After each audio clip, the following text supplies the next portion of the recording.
Hi, this is The Wild Robot Part 2, and we're starting on Chapter 5, The Robot Gravesite. The otters were now hiding behind a rock. Their round heads nervously poked up, and they watched as the sparkling monster emerged from the crate. The monster slowly turned her head as she scanned the coastline. Her head turned and turned all the way around, and it didn't stop turning until she was looking right at the otters. "Hello, otters. My name is Roz." The robot's voice was simply too much for the skittish creatures. The biggest otter squeaked, and the whole gang suddenly took off. They galloped back across the robot gravesite, flopped into the ocean, and raced through the waves just as fast as they could.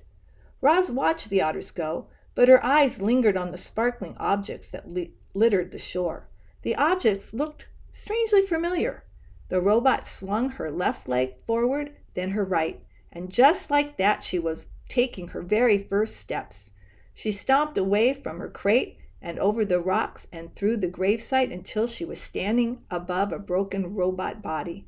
She leaned in and noticed the word Rosum lightly sketched on the torso. She noticed the same word on all the torsos, including her own. Roz continued exploring the gravesite until a playful little ocean wave washed over the rocks. She automatically stepped away from it.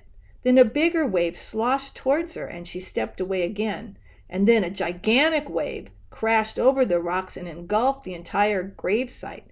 Heavy water poured against her body and knocked her to the ground, and her damaged sensor flared for the first time.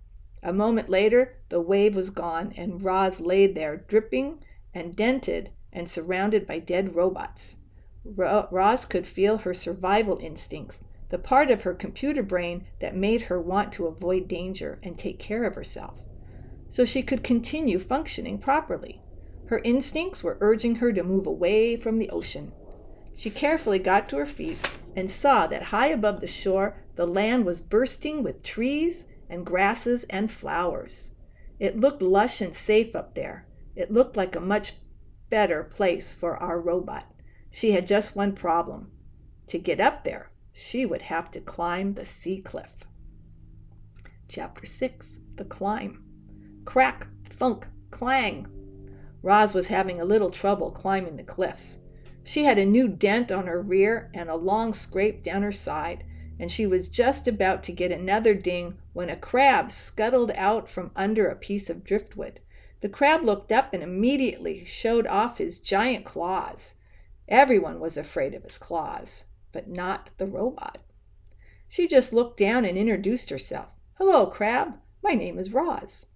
After a brief standoff, the crab cautiously backed away, and that's when Roz noticed how easily he moved over the rocks. With his wide stance and his grippy feet, the crab could crawl up and down any rock face. So Roz decided to try out his climbing technique. She spread her arms wide and clamped each of her hands onto the cliffside. She jammed one foot into a crack and lifted the other foot into a narrow ledge, and just like that, she was climbing. And look, there she is climbing. There's the crab, and there's Roz climbing. Roz moved awkwardly at first. A chunk of rock crumbled in her hand, and she had trouble finding footholds. But as she climbed higher and higher, she started to get the hang of it. Seagulls squawked from their cliff nests and soared away when the robot came too close. But Roz paid them no mind. She was focused on only getting to the top. Up and up and up she went, methodically climbing past nests and ledges and tiny trees rooted in the cracks. And before long, our robot felt the soft soil of the island beneath her. The wilderness. There she is. Animal sounds filled the forest. Chirps and wing beats and rustling in the underbrush.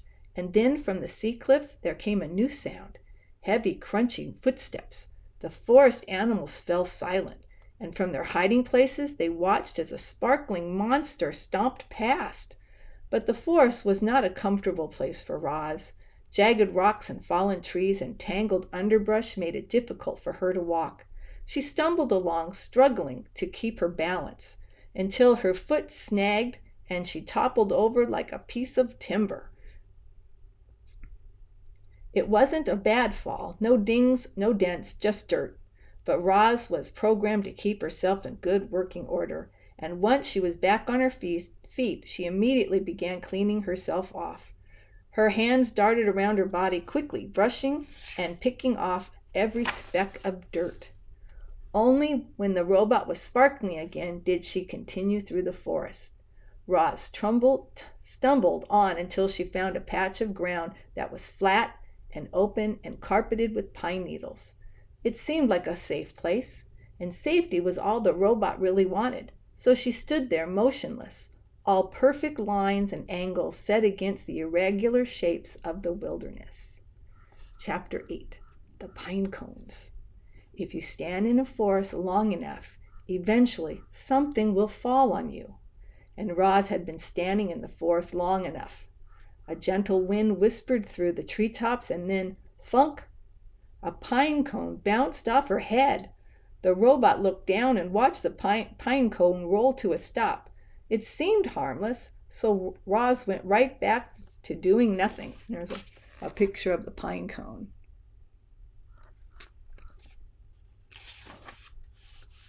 A few hours later, a gust of wind rushed through the treetops, and then, thunk!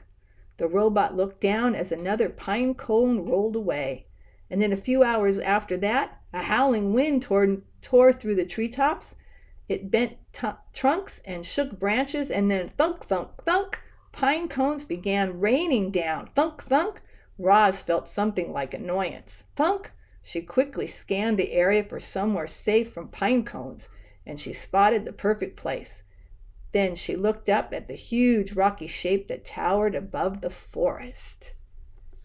Okay, I think we're going to leave that. That is the end of part 2.